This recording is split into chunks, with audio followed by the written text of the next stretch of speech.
арнайы ведомстволық комиссия құрылған. Ол комиссияның төрағасы мен және бүгін сол комиссияның мүшелері отыр.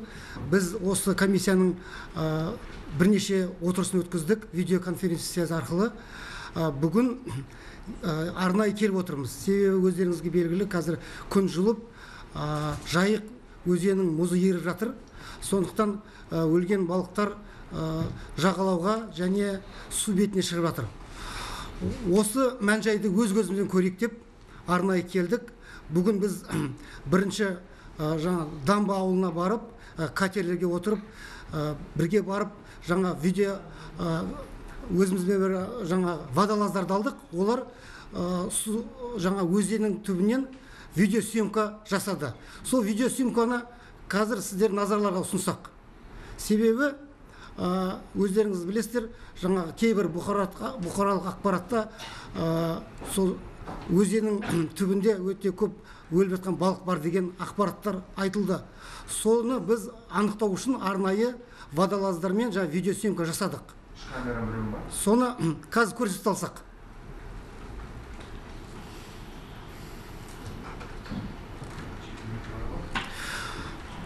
Бұл Дамба, Дамба ауылының қасында Жайық өзенінің түбі. Өздеріңіз көріп отырсыздар, түбінде біз өліп жатқан балықты көріп отырған жоқпыз. Және сол жерде біз судың құрамын, сапасын тексеру үшін арнайы пробалар алдық. Және өлген балықтарды да экспертиза жасау үшін алдық. Одан кейін келесі біздің аялдамамыз Амангелді балық шаруашылығы болды. Амангелді балық шаруашылығы кооперативі өздері бірнеше күн бопты балық аулап жатыр екен. Сол аулап жатқан балығын бізге көрсетті. Сол балықтың біз тірі балықтар бар екенін көрдік. Әрине, әр олар сеткамен жинайды ғой. Сол жиналған кезде арасында өлген балықтар да бар. Бірақ олар көп емес. Ол туралы қазір арнайы баяндамашылар айтады. Және біз бүгін осы өзеннің жағалауында болдық. Жағалауында болып біз балықшылармен де сөйлестік. Өздері аулап тұрған балықшылар көрсетті. Міне біз мынанша балық ауладық бүгін дейді. Балық бар дейді. Сондықтан бүгін қазір 5 баяндамашы болады. Қысқаша өз саласында баяндама жасайды. Баяндама жасап болғаннан кейін біз сіздердің сұрақтарыңызға түпкілікті жауап беруге дайынбыз. Онда мен қазір бірінші сөзді Атырау облысының әкімінің орынбасары Наутив мырзаға бергім келіп тұр. Сіздер осы жағдай басталғаннан бері облыс әкімшілігі қандай жұмыстар істеліп жатыр? Қандай шаралар жұмыс істеліп жатыр? Қанша өлген балық табылды? Оларды не істедіңіздер? Сол туралы сіз түпкілікті бізге баяндама жасап берсеңіз. Рахмет. Рахмет, құрметті Совет Нұрлыбайұлы және бұқаралық ақпарат құралы өкілдері. Өздеріңізге мәлім, осы оқиға орын алған өткен жылдың 2-ші желтоқсаннан бері мәселе анықталған бойда облыста ведомствоаралық комиссия құрылды. Осы кезеңге ведомствоаралық комиссияның 8 отырысы, 20 өзара пікірлесу отырыстары болып өтті. Өздеріңізге мәлім, осы оқиға орын алғаннан кейін жалпы мұз астынан 108 тонна балық шығарылды. Оның 103 тоннасы бұл біздегі бекіре заводы мен шабақ өсіретін және жеке Луговский конный заводтың өсіріп жатқан қызыл балықтары. Теңіздің Жайықтың бойынан тек қана 4 тонна көлемінде ғана балық жинақталды. Енді қазір әңгіме болып жатқандай, ол жұмыстар біздер жалғасын тауып, бана айтып отқан әр сала өзіне алынған мынау сынамалар, басқа мәселе жөнінде кейін айтатын болғандықтан тоқтамаймын. Кеше 7 наурыздан бастап жалпы Жайықтың мұзы кете бастады, мұзы ести бастады. Сол кеткен бізде судың кейін қайтуына байланысты жағада өлген шабақтардың өлекселері шыға бастады. Осыған байланысты 7-сінен бастап біз осы шабақтарды жинау жұмыстарын ұйымдастырдық. Және 8-ші желтоқсан күні, 8-ші наурыз күні облыс әкімінің бірінші орынбасары Шапкемов Серік Жамбылұлының басшылығымен ведомствоаралық комиссия өткізіп, жалпы осы жұмыстарды қалай ұйымдастырамыз, осы бағытта мәжіліс өткізілді. 10 күні жалпы облыстың жастары, мынау белсенділер, қала тұрғындарының көмегімен 10 күні біз жалпы қаланың көлемінде сенбілік ұйымдастырылды. Енді күні бүгінге бұл жұмыстарды біздерде спец автобазы және елді мекендердің көлемінде селолық округтік әкімдердің ұйымдастыруымен жиналыс жұмыстар жалғасып жатыр. Енді 16 наурызға жалпы қала аралық біз бәріміз осы сенбілікке шығуға жоспарлап отырмыз. Бұл жұмыс өз жалғасын таба беретін болады. Себебі айтатын кететін мәселе, жалпы алғашқы балық өлу анықталған жерден бастап теңіздің тамағына дейін жайықтың көлемі жалпы 45-50 шақырым көлемінде болады. Енді бұл жағадағы шығып жатқан негізгі қазіргі табылып жатқан өзексе балықтар бірен-саран ірі балық болмаса, қалғандары шабақ, кішігірім, мұздың астында суға айтқанда қалып қойған балықтардың көлемі. Мана өздеріңіз айтып отқандай республикалық ведомстволық комиссияның төрағасы айтып кеткендей, күні бүгінге судың астынан жаңадан өлген балықтардың өліктері анықталып жатқан жоқ, бұл былтырдан қалған балықтар. Енді жалпы облыс әкімдігі бұл жұмыстарды... Кешірім сұраймын, на микрофонда тағы да қосымша жақындатып қойсаңыз, өйткені ақпараттардың жартысы естілмей жатыр. Жақындатып сөйлесеңіз микрофонда.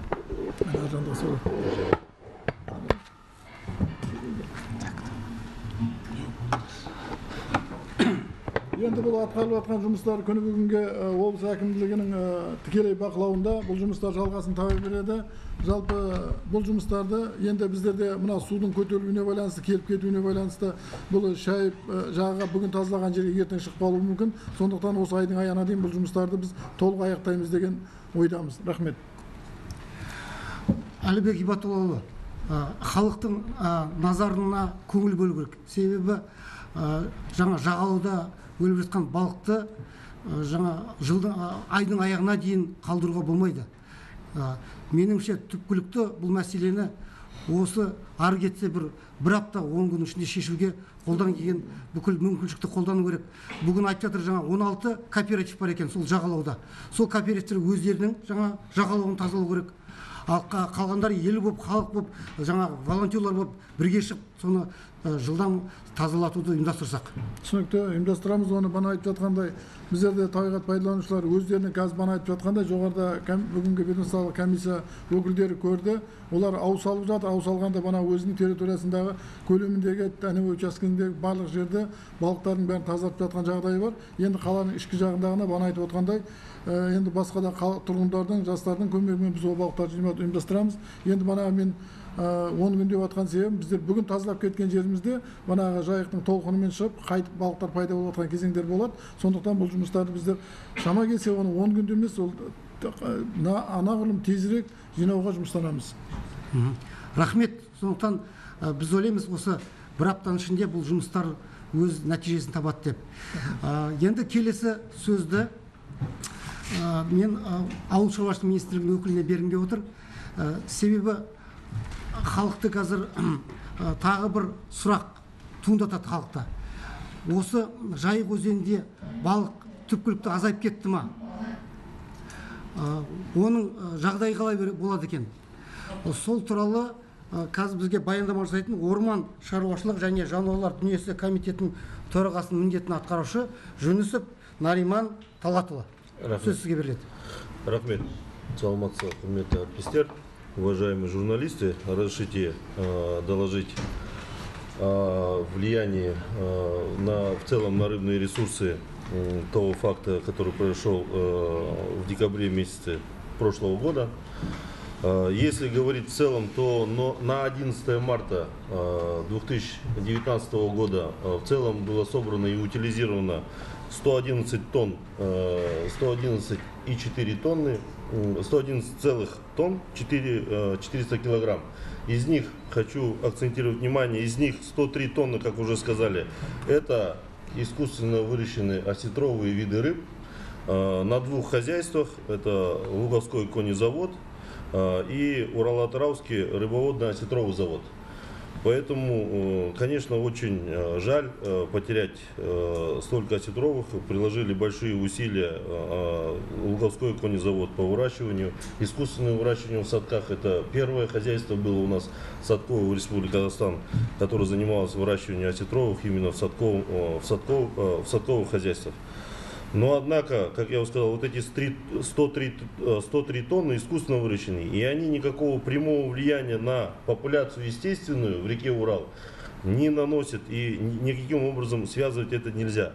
Что касается непосредственно реки Урал и, скажем, естественной популяции рыбных ресурсов, то со 2 декабря по 11 марта 2019 года собрано в целом 8,6 тонн, то есть порядка 9 тонн.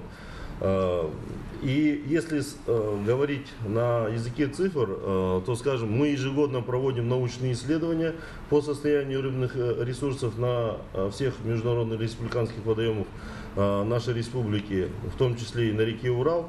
И хочу сказать, что по итогам 2018 года ихтиофауна в целом реки Урал в пределах Атырауской области с предустевым пространством составляла порядка 21 тысячи тонн.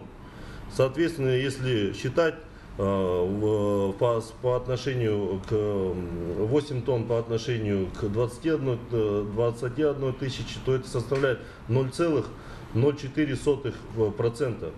Поэтому говорить о том, что сейчас, скажем, это оказало критическое влияние на в целом ихтиофауну, говорить нельзя. Однако хочу сказать, что работы по сбору и утилизации продолжаются, как уже сказали. Поэтому окончательное, скажем так, окончательное влияние и вердикт, можно сказать, после того, когда закончится полностью сбор и утилизация, и в зависимости от объема собранной погибшей рыбы, а также необходимо для этого еще провести дополнительные научные исследования, которые мы планируем также провести в этом году. Можно говорить о конкретном, скажем, о конкретном влиянии данного факта, который произошел в 2018 году. Хотелось также отметить, вот уже было сказано, для того, чтобы узнать в целом состояние рыбных ресурсов и наличие, скажем, на дне реки Урал, наличие погибшей рыбы, как вам уже сказали, таких фактов массовых нахождения на дне реки Урал погибшей рыбы отсутствует. Кроме того, мы посетили тоневой участок на реке Урал одного из рыбохозяйственных предприятий, которые со вчерашнего дня осуществляют промысловый лов. И вот с нами были представители средств массовой информации, заинтересованных госорганов, которые убедились, что в целом рыба есть. А ее, конечно, не в том количестве, могу пояснить почему. Потому что на сегодняшний день температура воды в реке Урал составляет порядка от 2 до 4 градусов. Это не та температура, при которой, скажем, начинается принерестовая или нерестовая миграция чистяковых видов рыб, для того, чтобы он заходила. Кроме того, в настоящее время отсутствует достаточно должно быть течение для того, чтобы рыба начала заходить в реку Урал. Мы поинтересовались у рыбаков, как это, скажем, в сравнении с прошлыми годами, какая картина на сегодняшний день. Они сказали, она в принципе ничем не отличается, поэтому мы понимаем, говорит, сейчас рыбы много не будет, как я сказал, потому что нет соответствующей температуры воды и нет соответствующего течения. Поэтому, как таковое, они ожидают, скажем, промысловую обстановку оценивают как удовлетворительную. Спасибо. Рахмет. У меня вопрос, Нариман Талгатович. Значит, мы можем заверить, что рыбы появятся, но где-то в каком месяце? И второй вопрос. Вы устанавливаете квоту, значит, на количество, да? Да, так точно. Рыб. На текущий год вы какую квоту установили? Пожалуйста. Как я сказал, мы ожидаем приход, скажем, массовую миграцию преднерестовую и нерестовую при достижении где-то около 10 градусов. Где-то около 10 градусов должна быть температура воды и должно быть течение воды соответствующее. В настоящий момент мы сегодня убедились, что как такого течения воды, течения реки нету, потому что с верховья Урала, сопредельных государств еще сброса нету.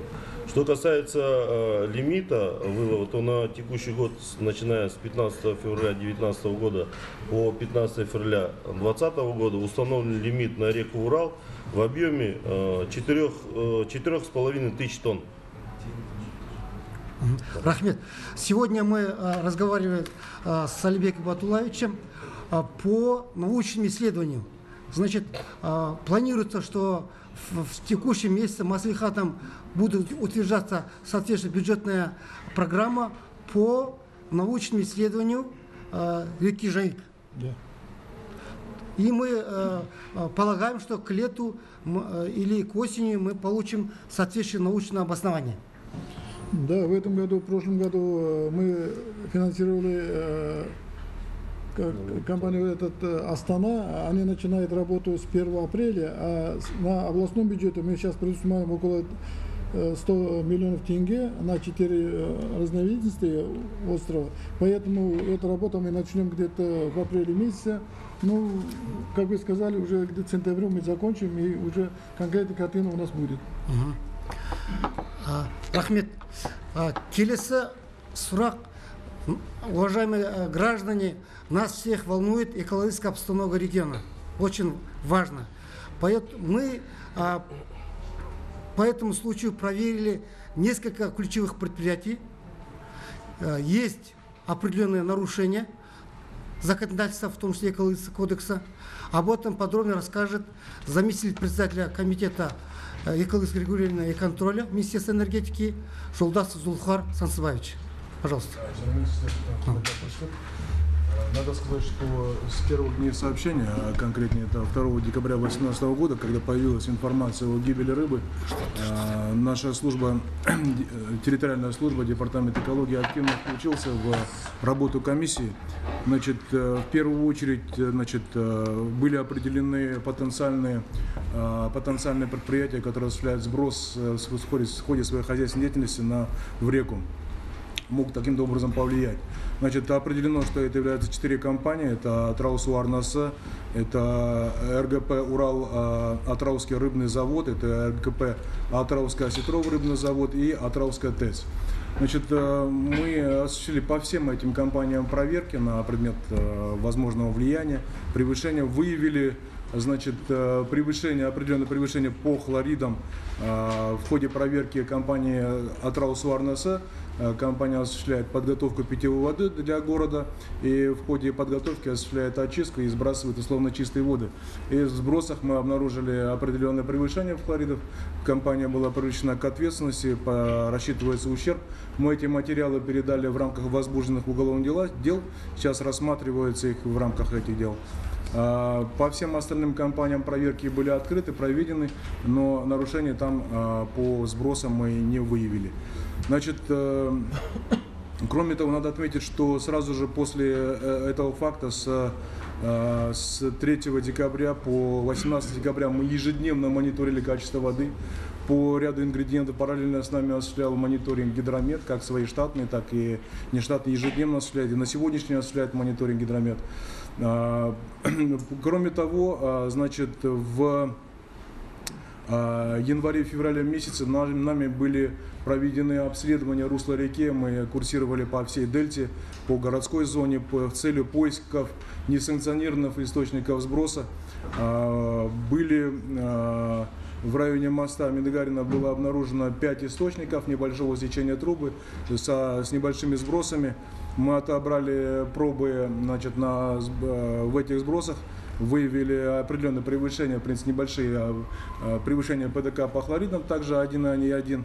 Вот сейчас, в принципе, протокольным поручением МВК дано, межведомственной комиссии дано поручение в течение января и в течение, извиняюсь, марта и апреля месяца определить собственников, источники, откуда начинаются эти источники.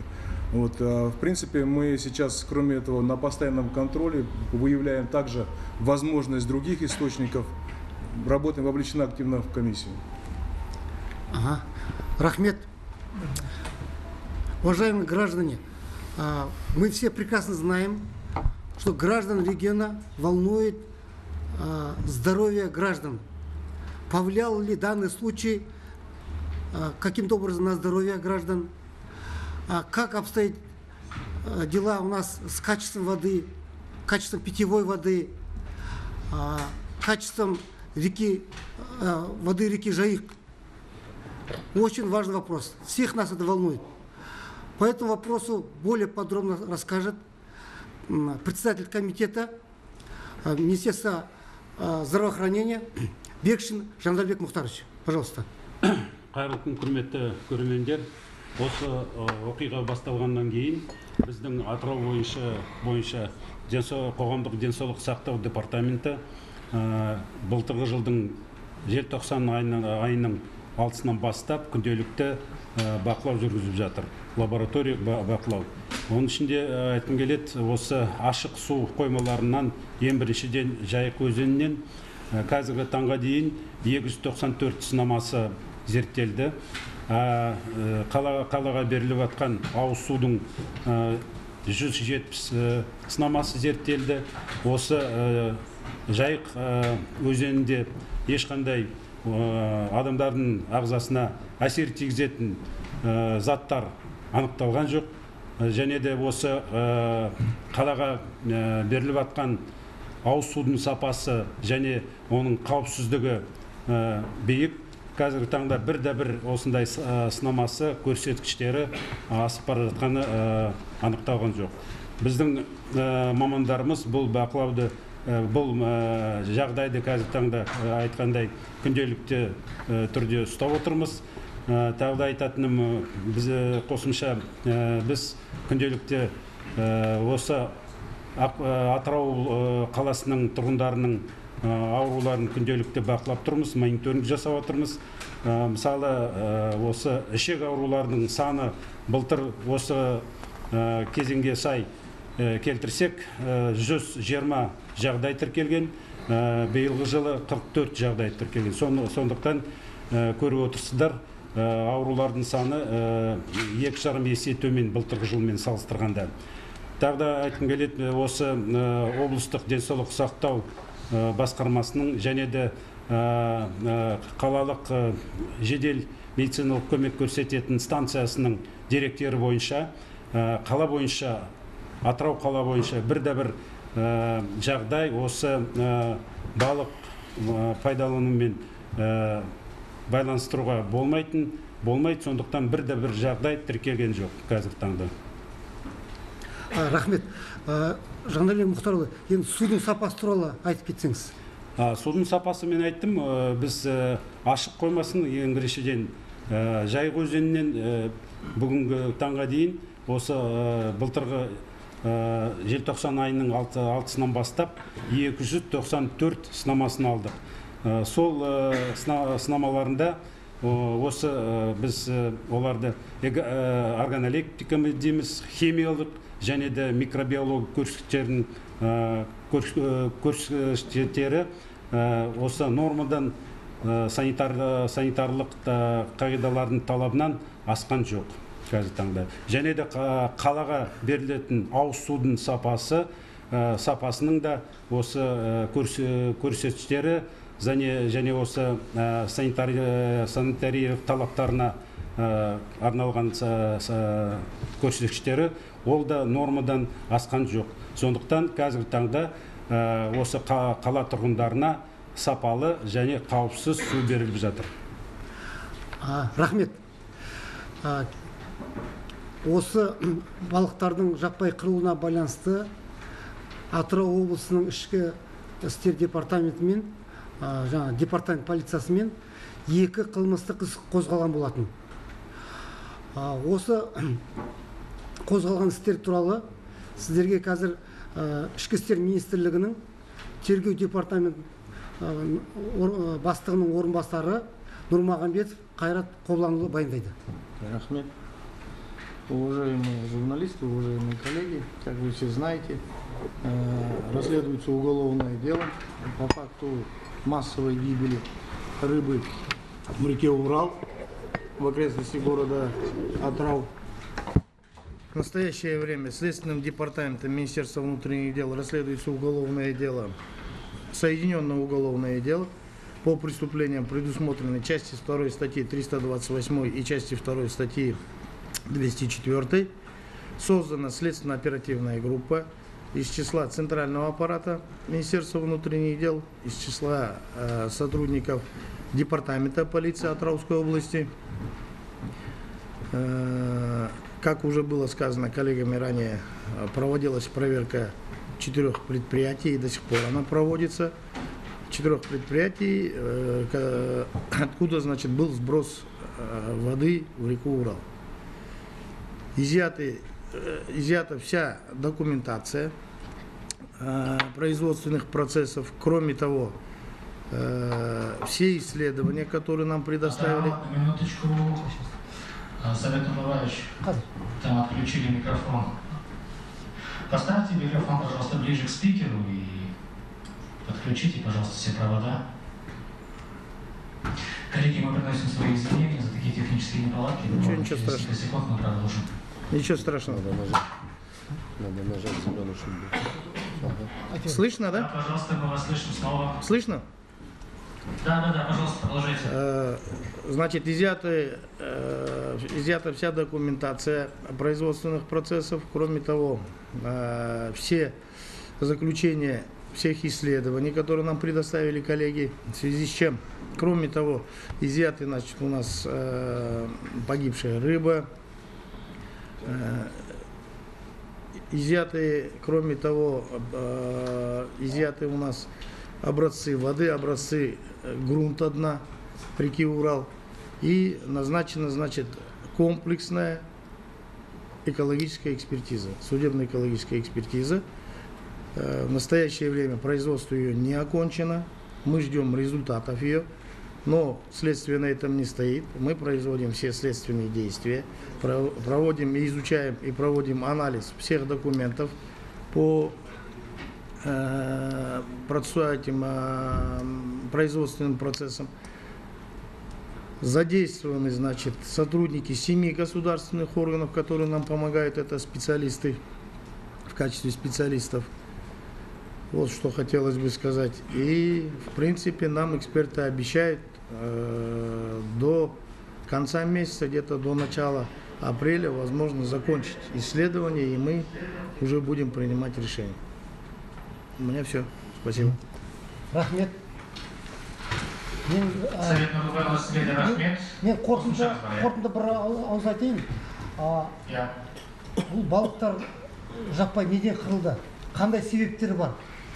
Және өлген балықтарды жою, утилизация жасау, және осындай сұрақтардың бәрі үкімет басшысының және президент әкімшілігінің басшылығының өте қатаң қадағаланып тұр. Сондықтан біз күнделікті баяндап отырмыз. Сондықтан бұл бәрімізді қадағаланып тұрған сұрақ. Рахмет. Сұрақтарыңызға жауап беріп дайынбыз. Құрметті әріптестер, бұқаралық ақпарат құралдарының өкілдері, Астана мен қатар Атырауда да бұқаралық ақпарат құралдарының өкілдері жиналған екен. Егер Атырау қаласында да журналистерден сұрақ болса, тыңдауға дайынбыз. Бар екен?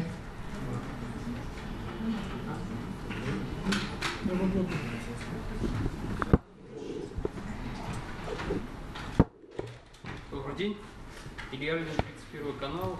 Хотелось бы узнать, почему так долго ведется исследование, которое установит причину гибели рыбы, и вот версия о том, что отравление возможно было хлором. Это единственная версия или еще какие-то есть?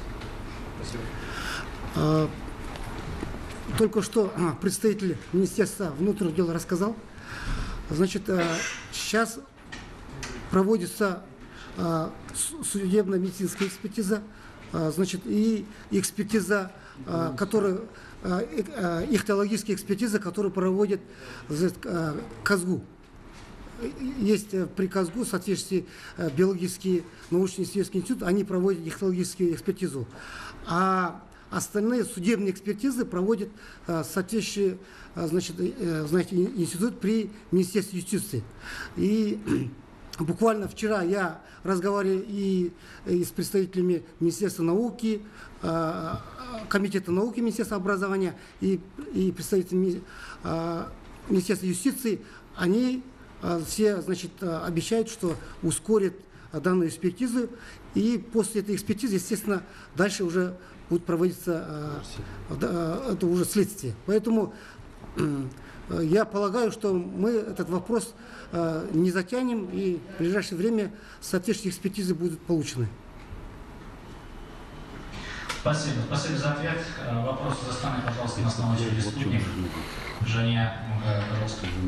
Добрый день. Вот немножко можно уточнить вопрос по поводу сроков проведения экспертизы и какие-то назовите точные данные. Буквально сегодня на заседании, на пленарном заседании Мажилиса депутаты также задаются вопросом, почему уголовные дела по тому инциденту, который произошел еще в прошлом году, до сих пор нет никаких конкретных результатов. Это первое. Второе, он также обратился на имя генерального прокурора с тем, чтобы людям разъяснили, что там происходит. Вот сейчас то, что вы показывали на видео, дно, скажем так, 3 метров, там ничего не понятно. Есть ли какие-то более обширные фото и видео данные по той ситуации, которая происходит сейчас на берегу Урала? И третий вопрос к нашему главврачу. Вот вы сказали по поводу воды, что нет угрозы заражения какими-либо заболеваниями. Ведется ли контроль над тем, не попадет ли вот эта вот испорченная рыба на прилавки магазинов, рынков из-за недобросовестных, скажем так, продавцов? Спасибо. Спасибо. Пожалуйста. Говорите. Во-первых, да, назначенная комплексная экспертиза сама по себе является сложной, многообъектной, задействованы в исследовании всех объектов, которые мы предоставили, не один и не два специалиста. Там у нас задействованы и экологи, и ихтиопатологи, и физиологи, и гистологи. То есть пока каждый специалист не даст свое заключение по исследованию тех или иных объектов, это должен каждый нам дать, потом это все сводится и дается один акт, где будут отражены ответы на те вопросы, которые мы поставили, во-первых. Во-вторых, значит, Институт судебных экспертиз обратился к нам с ходатайством о продлении сроков проведения данной экспертизы по вышеуказанным причинам, которые я вам сказал. У меня, в принципе, все. Причина в этом. По второму вопросу, который вы задаете, за свежей рыбой, мясом контроль ведут службы ветеринарного комитета Министерства сельского хозяйства. На всех рынках, вы знаете, есть лаборатории ветсанэкспертизы, которые проводят освидетельствование рыбы, поступающей на рынок. Также этими же лабораториями выдаются ветеринарные свидетельства, ветеринарные сертификаты, если они поступают в другие магазины. При контроле данных магазинов мы, естественно, обращаем на это внимание. Наличие должно быть ветеринарных свидетельств. На сегодня на рынках, по данным Министерства сельского хозяйства, Комитета ветеринарии, на рынке города Атырау рыба продается только при наличии ветеринарного сертификата. Спасибо. Да, пожалуйста, еще один вопрос был по поводу фото и видео. Да? По фото, видео я попрошу заместителя Акима области, чтобы он подробно этот видеоанализ предоставил. Хорошо. Куда надо предоставить, пожалуйста? Нет, не прокомментируйте. Прокомментируйте. Спасибо большое. Но, коллеги, я отмечу, что данное видео было снято сегодня, мы получили вот сейчас дополнительную информацию, после брифинга обратитесь, мы постараемся связаться с нашими спикерами и предоставим. Спасибо. В Атырау следующий вопрос, пожалуйста, журналисты из Атырау. Есть ли вопросы? Есть. Рахим Койлыбаев, Атырау-Парак. Как быть в этой ситуации Луговскому заводу, который понес колоссальные убытки? В этой ситуации субъект бизнеса останется сам один на один с этой проблемой, или же какая-то поддержка будет оказана со стороны госорганов? Бұл мәселе бойынша қазір бағана айтып отқандай қылмыстық іс ашылуына байланысты болған шығындарды ол тек қана Луговский горный завод емес, басқа да бағана айтып отқан біздің де балық заводы бар. Осыған байланысты болған шығындарды следствие ертең анықтағаннан кейін сол зиян келтірген адам төлейтін болады. Одан басқа мемлекет оған тарапынан ешқандай көмек жасай алмайды. Себебі ол жеке тұлға, егер ол өзі кезінде осы балықты сақтандыруға қойса, манағы фондға ақшасын төлеп отыратын болса, онда ол басқаша болатын еді. Бірақ өкінішке олар ондай жұмыстар атқармаған. Сондықтан тек қана ертең қылмыстық іс ашылғаннан кейін кінәлі адам ғана оның орнын жаба алады. Болды. Рахмет. Тағы сұрақтар? Астанадан бір сұрақ бар. Следующий вопрос в Астане, пожалуйста. Информбюро. Здравствуйте, меня зовут Евгений, журналист Информбюро. Вот у меня вопрос к представителю акимата. Получается, вы сказали о том, что рыбаки оценивают ситуацию как удовлетворительной, то, что вот 8,5-9 тысяч там или тонн рыбы было собрано, и это какое-то определенное незначительное количество вот, ежегодных, да, каких-то наблюдений, объемов за этой рыбой. Но как бы остается непонятно вообще, какая ситуация, она бедственная, катастрофическая, либо какая. Просто не могли бы вы резюмировать и сказать вот конкретно, что там происходит, насколько этот ущерб значительный, незначительный, ну, чтобы конкретные какие-то были как позиции, мнения ваши. Спасибо. Спасибо за вопрос. Спасибо за вопрос. Как я уже отметил, ну, надо опять же четко понимать цифры. Не 8 тысяч тонн, а 8 тонн 400 килограмм. Поэтому, чтобы завтра как бы не было недопонимания. Любая гибель как бы рыбных ресурсов — это ЧП. Да, мы не можем говорить, что это как бы рядовой случай или что-то такое. Да, это ЧП, поэтому мы здесь все собрались. Я это комментировал по отношению в целом состояния рыбных ресурсов в реке Урал. Да, это как бы что погибло, тем более как бы сейчас, не зная причины гибели, я не могу сказать, это, скажем, это ЧП, это антропогенное или какое-то, скажем, влияние имело. Но в целом хочу сказать, что значительного или критического влияния на состояние в целом рыбного хозяйства реки Урал, скажем, такого говорить нельзя. Но однако, еще раз оговорюсь, что эти цифры 8,6 тонн на 11 марта, то есть на сегодняшний день продолжается сбор и утилизация. Кроме того, мы можем сказать о конкретном влиянии, скажем, как это было значительное, критическое или незначительное влияние, после того, как мы проведем исследование. Потому что помимо, скажем, самой рыбы в реке Урал, есть кормовая база этой же рыбы, да, фитопланктон, зоопланктон, бентос. Поэтому, изучив все вот это, скажем, в комплексе, можно сказать, насколько как бы ситуация в целом, ну, оценить эту ситуацию. Но что касается количества рыбы и ее состояния, как я сказал, что сегодня мы были на тоневом участке, и рыбу, которую ловят кооператив, она в удовлетворительном состоянии, сама непосредственно рыба. То есть рыба в Урале, она